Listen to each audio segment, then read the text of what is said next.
a prison are four walls without a door.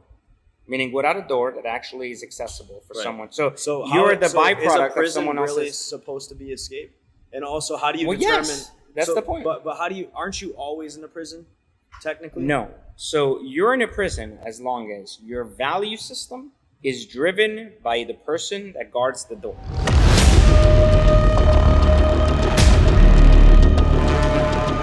We could say society is a prison.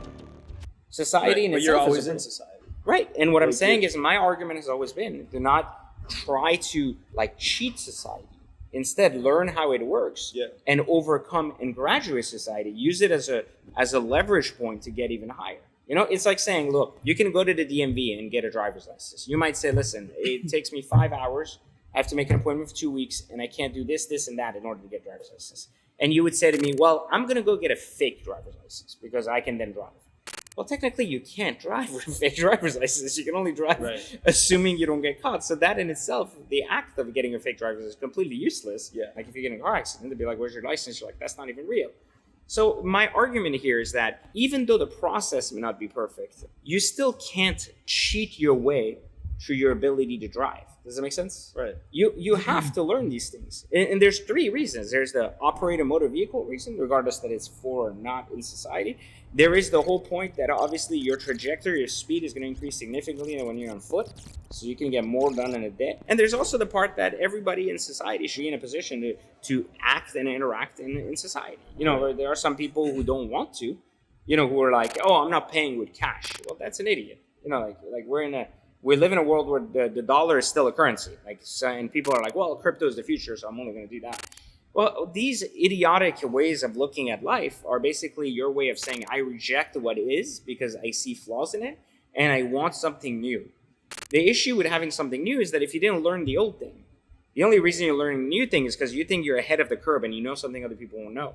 You're not actually doing it because you want to learn something and overcome yourself. You're doing it because you think being first at something is going to enable you to take advantage of it. Right. So there's a significant difference in the mentality of people who find massive success overcoming society, like going into it, being beat by it, understand how the game works, understanding the rules, and then establishing themselves.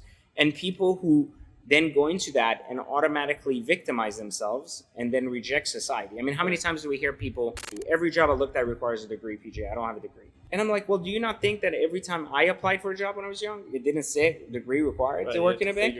Of course it did. So nothing has changed from your era to mine, other than the fact that I actually tried to apply for a job, even if it said degree required, and you just saw that obstacle and gave up.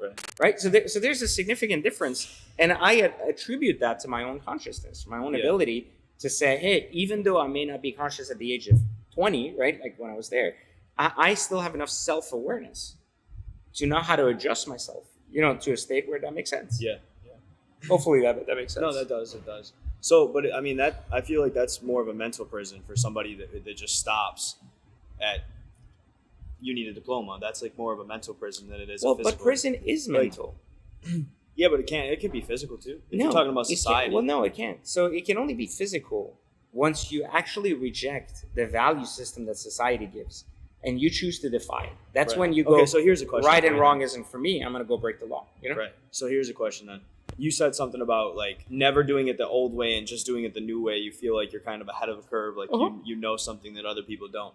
So if you don't stay ahead of the curve and you don't kind of go off on your own path and try things that have never been done before, I mean, how do you ever really innovate? Like, how do you ever get to a point How do you know it hasn't never been done before unless you worked in it and know it hasn't been done?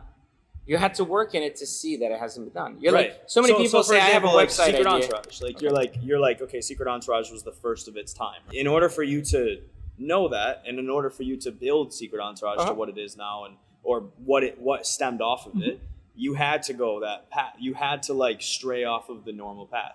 No, because that in itself was a job. Meaning, like, Secret Entourage wasn't innovative in its first cycle. It was innovative as it learned how, like, in other words, this is a good example you bring up. So Secret Entourage, for example, is a website. And one of the big issues with websites is that even if you're innovating the space, you're still a website. Meaning, like, it's still digital content. Right.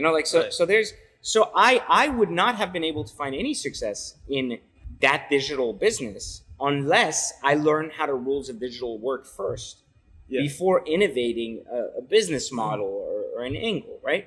Like I've had many people that ask me online, they go, hey, here's my business. Here's why I'm stuck. I can't get past this number. And I'm like, no problem. Here's what you do and you'll get past it. And they're like, oh, I disagree. You disagree with what? They're like, I disagree with what you said. And I'm like, hold on. So you're stuck. I just gave you what to do. And you're saying you disagree. So then I go, okay, why do you disagree? Because that's not how my industry works. I go, how many online companies have you successfully scaled? None. So how do you know how your online side works if you've never done anything with it? You know, like if you've never won with it. And this is a perfect example of someone who rejects the model in hopes that their disruption is going to be the win, you know? Right. Like Facebook didn't disrupt the market. Facebook figured out where the disruption of tech was going to be in the cell phone industry and said, how do we take advantage of that guy's disruption? You know, like that dude's doing something right now. He's putting a smartphone in every household in the world. So how do we take advantage of that disruption and ride the wave with it? Right. They didn't say, how do we disrupt social media? Right. You're first doing what people are doing, and then you're molding and tweaking beyond what people thought was possible. Right. That's fine, but you still have to work by the bylaws of how that industry works. Right. This is why working for others is not a prison.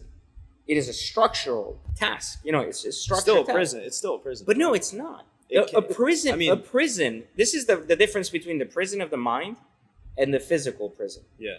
A physical prison has a door and a key. Right. That door and key belongs to someone else to choose if you escape it or not. Your prison is one that doesn't have a door. And once you figure out that a door does exist, you and only you can choose to open it and walk through it. Right. There is no guard on the other side preventing you from taking that motion. That's the big difference. The difference is that a mental prison is one that someone through choice can escape from.